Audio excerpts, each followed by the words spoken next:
Salam sejahtera bagi kita semua, shalom, damai di hati, puji Tuhan, senang sekali boleh berjumpa lagi dalam perjumpaan kasih melalui channel multimedia Marturia Gemim Bukit Kasih Girian Permai, dengan harapan semoga kita semua diberkati dengan kesehatan dan kekuatan daripada Tuhan. Di saat ini, marilah bersama-sama lagi kita belajar tentang kebenaran firman Tuhan yang hendak direnungkan oleh warga Gemim pada tanggal 28 Agustus sampai 3 September tahun 2022. Namun sebelum itu mari kita meminta tuntunan Roh Kudus lewat doa, kita berdoa. Terpujilah Engkau Tuhan pemilik kehidupan kami, yang terus memberkati kami semua dengan kasih karunia-Mu. Dan atas penghentaran kasih dan anugerah Tuhan, kami semua boleh diberikan kesempatan untuk bersama-sama belajar lagi di seputaran firman. Maka perlengkapilah kami dengan hikmat Tuhan, sehingga kami semua boleh mengerti, memahami, dan mengaktualisasikan firman-Mu dalam perjalanan kehidupan sehari-hari. Dan saat ini kami siap membaca, merenungkan, dan mendengarkan kebenaran firman-Mu hanya di dalam nama Tuhan Yesus Kristus, firman kehidupan kami. Amin. Saudara-saudara, marilah kita membaca kebenaran firman Tuhan yang terambil dalam Ibrani pasal 13 ayat 17 sampai ayatnya yang ke-25. Ibrani pasal 13 ayat 17 sampai ayat 25. Demikian bunyi firman Tuhan. Taatilah pemimpin-pemimpinmu dan tunduklah kepada mereka, sebab mereka berjaga-jaga atas jiwamu, sebagai orang-orang yang harus bertanggung jawab atasnya. Dengan jalan itu, mereka akan melakukannya dengan gembira, bukan dengan keluh kesah, sebab hal itu tidak akan membawa keuntungan bagimu. Berdoalah terus untuk kami, sebab kami yakin bahwa hati nurani kami adalah baik, karena di dalam segala hal kami menginginkan suatu hidup yang baik. Dan secara khusus aku menasehatkan kamu, agar kamu melakukannya, supaya aku lebih lekas dikembalikan kepada kamu. Maka Allah damai sejahtera, yang oleh darah perjanjian yang kekal, telah membawa kembali dari antara orang mati Gembala Agung segala domba, yaitu Yesus Tuhan kita, kiranya memperlengkapi kamu dengan segala yang baik untuk melakukan kehendak-Nya dan mengerjakan di dalam kita apa yang berkenan kepadanya oleh Yesus Kristus. Bagi Dialah kemuliaan sampai selama-lamanya. Amin. Dan aku menasihatkan kamu, saudara-saudara, supaya kata-kata nasihat ini kamu sambut dengan rela hati, sekalipun pendek saja suratku ini kepada kamu. Ketahuilah bahwa Timotius saudara kita telah berangkat. Segera sesudah ia datang, aku akan mengunjungi kamu bersama-sama dengan dia. Sampaikanlah salam kepada semua pemimpin kamu dan semua orang kudus. Terimalah salam dari saudara-saudara di Italia. Kasih karunia menyertai kamu sekalian. Demikianlah bacaan firman Tuhan di saat ini.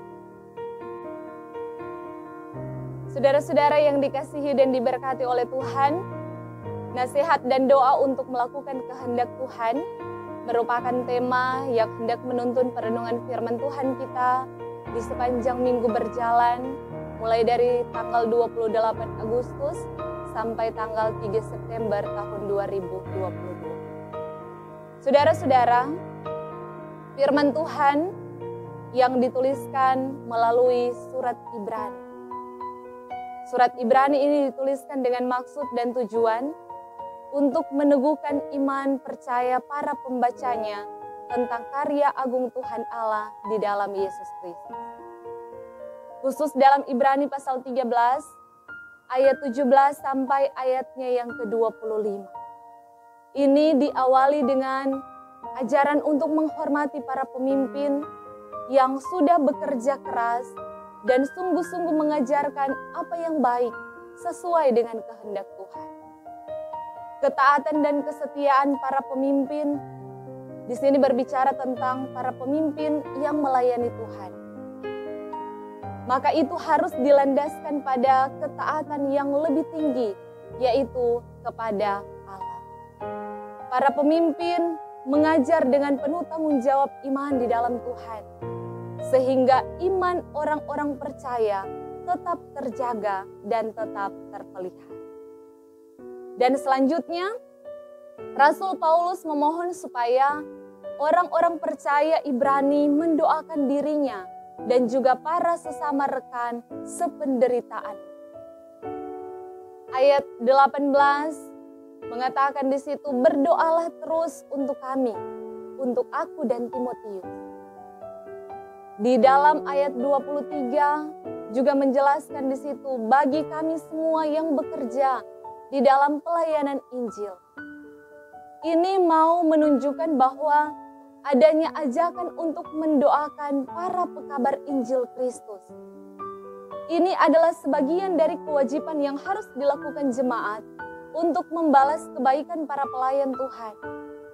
Hamba-hamba Tuhan membutuhkan doa jemaat, dan semakin sungguh-sungguh jemaat mendoakan para pelayan Tuhan, maka semakin banyak pula keuntungan yang dapat mereka raih dari pelayanan hamba-hamba Tuhan itu. Jemaat harus berdoa supaya Allah mengajar para hamba Tuhan yang harus mengajar mereka, supaya kiranya Ia menjadikan para hambanya waspada, bijak, penuh semangat dan berhasil. Kiranya Ia menolong mereka di dalam segala pekerjaan mereka, menopang mereka dalam menanggung segala beban mereka, dan menguatkan mereka di dalam segala pencobaan yang mereka alami. Dan saudara-saudara, ada beberapa alasan mengapa orang harus berdoa bagi pelayan Tuhan. Rasul Paulus katakan di sini, kami yakin bahwa hati nurani kami adalah baik dan seterusnya. Banyak di antara orang Yahudi berpikir buruk terhadap Paulus, karena sebagai seorang yang paling Ibrani di antara orang-orang Ibrani, ia telah mencampakkan hukum imamat dan memberitakan tentang Kristus. Sekarang, dengan rendah hati di sini ia menegaskan ketulusan dan kejujuran hatinya. Ia katakan, kami yakin bahwa hati nurani kami adalah baik, karena di dalam segala hal kami menginginkan suatu hidup yang baik.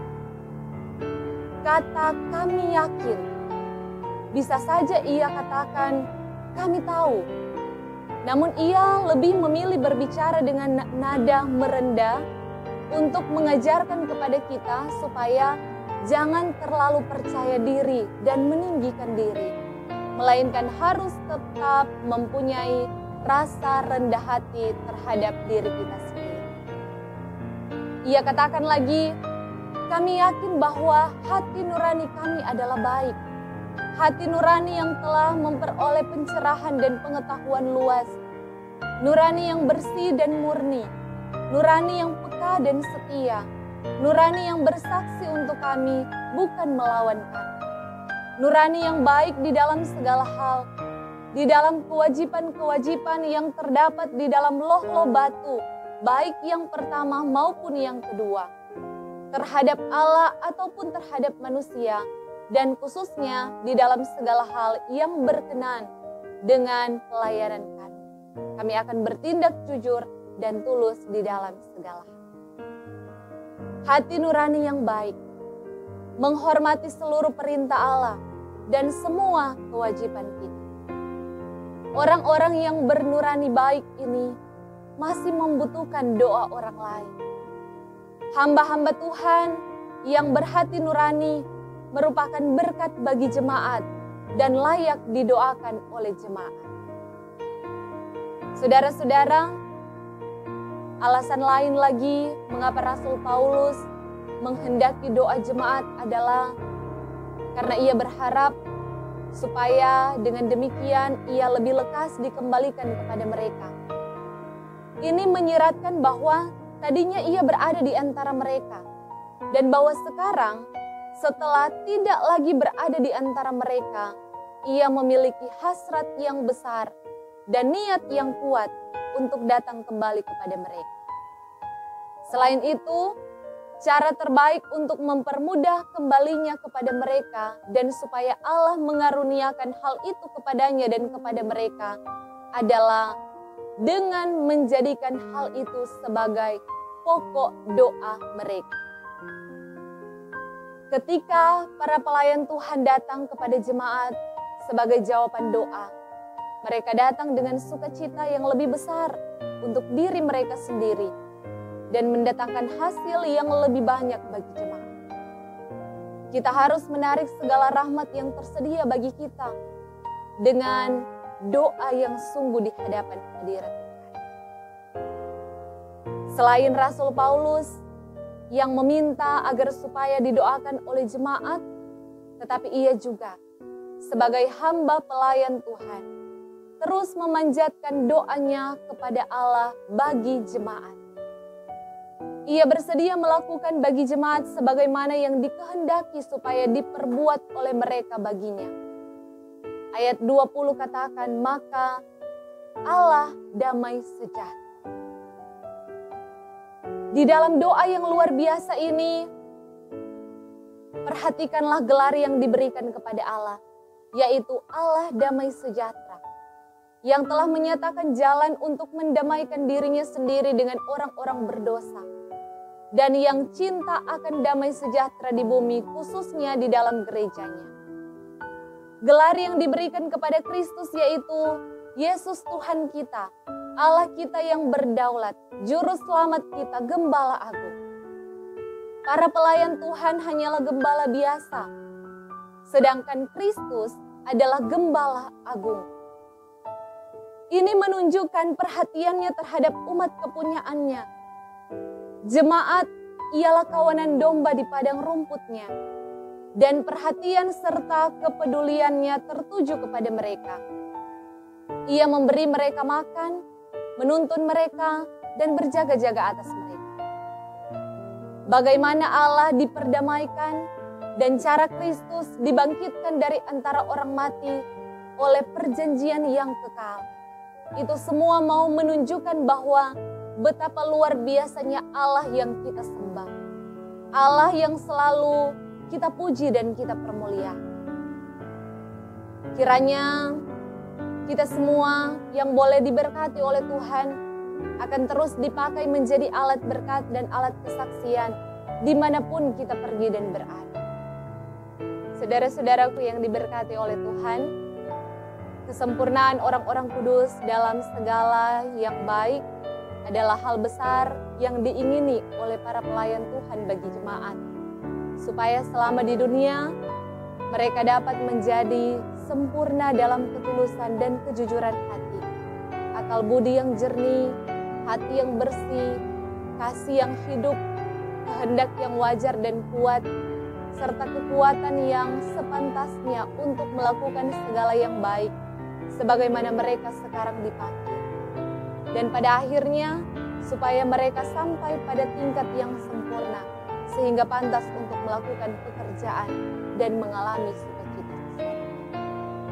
Cara Allah menyempurnakan umatnya, yaitu dengan senantiasa mengerjakan di dalam mereka apa yang berkenan di matanya, dan yang dilakukan melalui Yesus Kristus, bagi Dialah kemuliaan sampai selama-lamanya. Tidak ada hal baik yang dikerjakan di dalam kita selain pekerjaan Allah. Ia bekerja di dalam kita sebelum kita pantas untuk mengerjakan apa saja. Tidak ada pekerjaan baik yang dilakukan dalam kita oleh Allah selain melalui Yesus Kristus untuk Dia dan oleh Roh-Nya. Oleh sebab itu saudara-saudara, kemuliaan yang kekal layak diperuntukkan bagi Yesus yang merupakan sumber dari segala pedoman baik yang dikerjakan di dalam kehidupan kita dan segala pekerjaan baik yang kita lakukan. Ayat 23, Rasul Paulus memberi orang-orang Ibrani itu sebuah penjelasan tentang kebebasan Timotius dan harapannya untuk melihat mereka ada bersama-sama dengan Dia dalam waktu dekat. Rasul Paulus bersukacita dengan adanya harapan untuk tidak saja melihat Timotius, tetapi juga melihat orang-orang Ibrani itu bersama dengan Timotius. Kesempatan untuk menulis kepada jemaat-jemaat Kristus adalah hal yang diingini oleh para pelayan Kristus yang setia dan menyenangkan bagi mereka. Dan setelah memberikan penjelasan singkat mengenai surat ini, serta memohon supaya mereka mengindahkannya, Rasul Paulus menutup dengan salam dan ucapan berkat yang memiliki makna yang luar biasa. Salam yang diberikan dari dirinya kepada jemaat, yang ditujukan kepada semua hamba Tuhan maupun kepada semua jemaat. Ucapan berkat sekalipun singkat, yang katakan kasih karunia menyertai kamu sekalian. Kiranya perkenanan Allah tertuju kepadamu, dan kasih karunia-Nya senantiasa bekerja di dalam engkau dan menyertai engkau, menghasilkan buah-buah kekudusan sebagai buah sulung dari kemuliaan ketika umat Allah telah dipersatukan di dalam Tuhan. Maka adalah baik untuk saling mendoakan, saling menghendaki supaya anugerah Allah yang penuh kemurahan senantiasa menyertai kehidupan kita semua, agar supaya kita dapat kembali bersama-sama di dalam dunia yang penuh dengan puji-pujian. Dan Tuhan Yesus pasti akan terus memberkati perjalanan kehidupan kita ketika kita mau untuk saling menasehati apa yang baik dan saling mendoakan. Tuhan berkati kita semua. Terpujilah nama Tuhan. Amin. Mari kita satu dalam doa, kita berdoa. Terpujilah Engkau Tuhan, kami menaikkan ucapan syukur limpah banyak terima kasih, karena dalam tuntunan Tuhan, kami boleh belajar lagi di seputaran firman-Mu. Kiranya kami semua yang boleh mendengarkan firman Tuhan ini, boleh terberkati, dan kami semua boleh mengaktualisasikan firman-Mu dalam kehidupan kami sehari-hari, dan kemuliaan Tuhan yang akan terus nampak di dalam. Terpujilah Engkau Tuhan, inilah doa kami. Ini syukur seru sembahyang kami, yang kami bawa dan kami persembahkan hanya di dalam nama Tuhan Yesus Kristus. Haleluya, amin.